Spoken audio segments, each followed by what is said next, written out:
नमस्कार दोस्तों, SN electrical academy के यूट्यूब चैनल पर आप सभी का स्वागत है।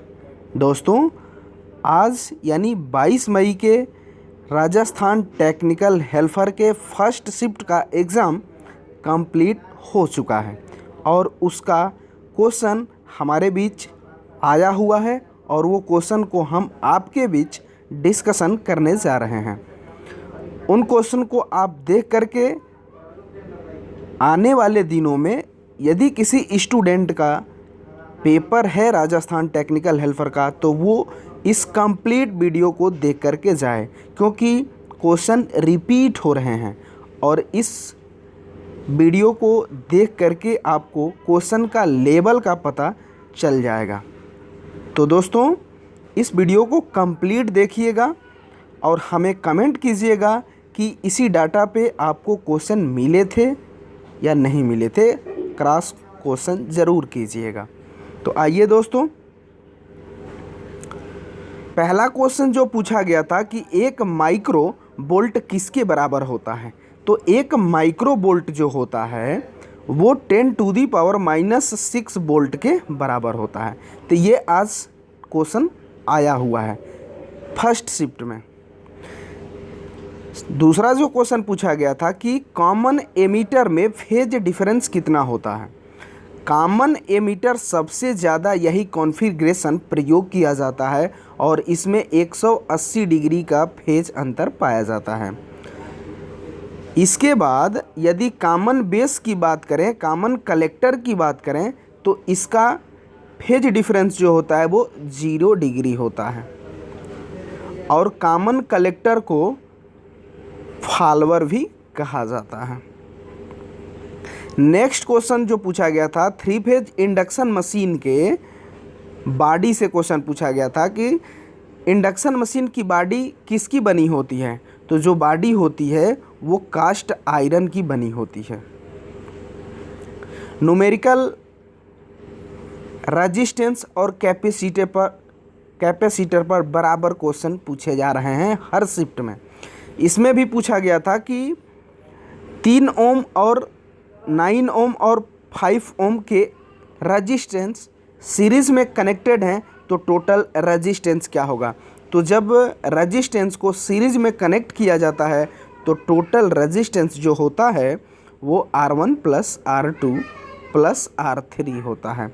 इसी में आप पुट करेंगे तो 9 और +3 12 हो जाएगा और 12 × 5 = 17, यानी टोटल रेजिस्टेंस का मान होगा 17 ओम।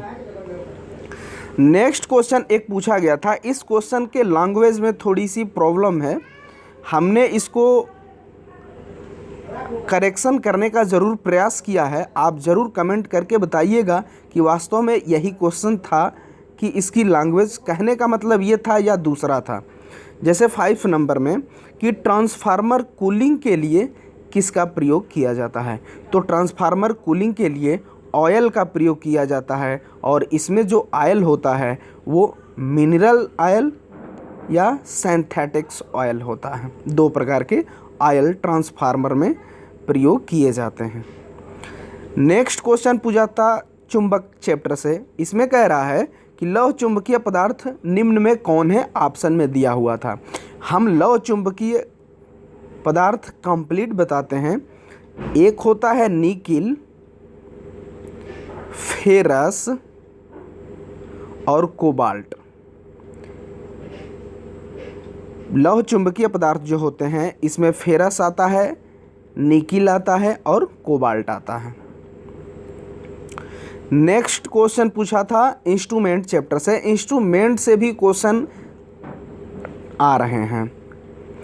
इसमें पूछा गया था कि माइक्रोमीटर का अल्पतमांक क्या होता है, अर्थात लीस्ट काउंट पूछा था और वो भी mm में पूछा था। तो माइक्रोमीटर का लीस्ट काउंट यानी अल्पतमांक जो होता है 0.01 mm होता है, याद रखिएगा 0.01 mm। नेक्स्ट क्वेश्चन और सबसे इजी क्वेश्चन बोले तो वोल्ट मीटर से क्या मापा जाता है, वोल्ट मीटर से वोल्टेज मापा जाता है। नेक्स्ट क्वेश्चन पूछा था, ये भी मापन चैप्टर से ही है कि अमीटर का संयोजन किसमें किया जाता है। तो अमीटर का संयोजन सदैव श्रेणी में किया जाता है। क्यों? किसी सर्किट का सीरीज में करंट जो होती है वो सेम फ्लो होती है और अमीटर का प्रयोग हम करंट मेजर में ही किया जाता है। नेक्स्ट क्वेश्चन जो होगा ये अच्छा क्वेश्चन है, समझने वाला है, ज़रूर समझिएगा कि एक परावैद्युत सामग्री से पृथक दो चालक, एक परावैद्युत, ये परावैद्युत हो गया और सामग्री, और इससे दो पृथक चालक, ये और ये दो चालक पृथक हो गए, तो ये किसका निर्माण हुआ? ये कैपेसिटर का निर्माण हुआ। अर्थात इससे जो बनी संरचना क्या कहलाई? कैपेसिटर कहलाई। तो ये क्वेश्चन आया हुआ था। उसके बाद ये थोड़ा अच्छा क्वेश्चन था 11 नंबर में कि हाफ वेव में आउटपुट डीसी वोल्टेज क्या होगा? हाफ वेव में आउटपुट डीसी वोल्टेज जो होता है 0.45 VRMS होता है। और यदि फुल वेव की बात करता और फुल वेव में सेंटर टैप्ड और ब्रिज दोनों की बात करता तो 0.90 VRMS हो जाता है। याद रखिएगा, हाफ वेव में आउटपुट डीसी वोल्टेज 0.45 VRMS और फुल वेव में आउटपुट डीसी वोल्टेज 0.90 VRMS होता है। तो इसका ये आंसर हो जाएगा 0.45 VRMS। नेक्स्ट क्वेश्चन पूछा गया था कि प्रति सेकंड काटे गए चक्रों की संख्या F = 1/T। आप प्रति सेकंड, T टाइम है, सेकंड, प्रति सेकंड काटे गए चक्रों की संख्या को F कहते हैं। F को हम क्या बोलते हैं? फ्रेक्वेंसी बोलते हैं। और इस फ्रेक्वेंसी का मात्रक जो होता है वो हर्ट्ज होता है। नेक्स्ट क्वेश्चन पूछा गया था, ये थोड़ा सा भी, ये भी क्वेश्चन लैंग्वेज जो इसकी आई थी मेरे पास वो कंप्लीट नहीं थी। तो देखिए 13 नंबर में यही क्वेश्चन है कि वेव बाइंडिंग में समांतर पथों की संख्या कितनी होती है? तो याद रखिएगा, वेव बाइंडिंग में समांतर पथों की संख्या 2 होती है। अगर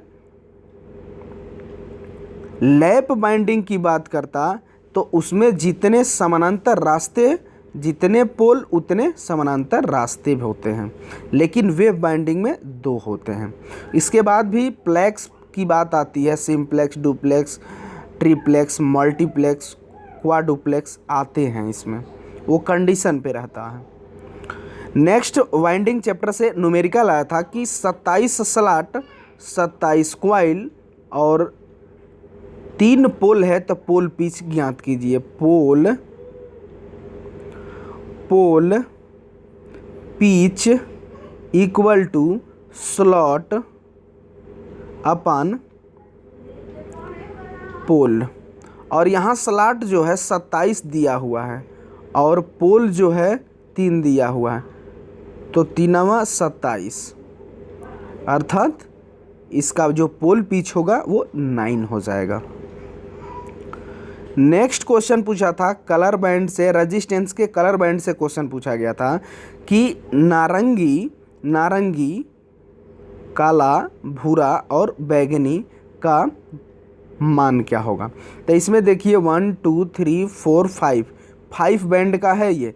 5 बैंड में जो होता है 3 जो होते हैं मल्टीप्लायर में जाते हैं और चौथा जो होता है पावर पे जाता है और 5वां जो होता है प्लस माइनस टॉलरेंस होता है। तो इसके लिए जो होता है बी रॉय, Great Britain, very good wife होता है। यानी 0 1 2 3 4 5 6 7 8 9। और ये पहला जो होता है ब्लैक का होता है, ब्राउन भूरा हो जाएगा, रेड हो जाएगा, ऑरेंज हो जाएगा, येलो हो जाएगा, ग्रीन हो जाएगा, ब्लू हो जाएगा, वायलेट हो जाएगा और ग्रे हो जाएगा और ये वाइट हो जाएगा। चूँकि यहाँ बात कर रहा है नारंगी, तो ये ऑरेंज है। ऑरेंज 3 3, आप 3 3 करिए। उसके बाद 3 को आप लेना है मल्टीप्लायर में, उसके बाद ब्लैक है तो ब्लैक का क्या है 0 है, तो 330 हुआ इंटू 10⁻⁴। चौथा जो बैंड होता है वो पावर पे जाता है, तो पावर पे चौथा जो है भूरा, भूरा का जो कलर बैंड कोड होगा 1 हो जाएगा, अर्थात 330 गुणे 10⁻1 आप प्लस माइनस टॉलरेंस नारंगी उसको छोड़ें। अब ये हो जाएगा, जब इसका कंप्लीट आप गुणा करेंगे तो 3 3 0 और ये पावर वाला एक 0, यानी 3300 ओम कंप्लीट इसका आंसर आएगा। ज़रूर मैच कराइएगा कि क्या आप उत्तर ऐसा टिक किए थे। नेक्स्ट क्वेश्चन जो पूछा गया था कि लॉन्ग एंड शॉर्ट प्रकार किस प्रकार के जनरेटर मोटर में आते हैं, तो ये जो होते हैं कंपाउंड जो जनरेटर होते हैं, कम्युलेटिव कंपाउंड जनरेटर और डिफरेंशियल कंपाउंड जनरेटर, उनमें दोनों में ये बाइंडिंग प्रयोग की जाती है। मतलब कहने का मतलब है कि लॉन्ग शॉर्ट कंपाउंड जनरेटर और शॉर्ट शॉर्ट कंपाउंड जनरेटर ये होते हैं, तो ये इसके टाइप हो जाते हैं। यानी ऑप्शन में कम्युलेटिव डिफरेंशियल दिया हुआ था।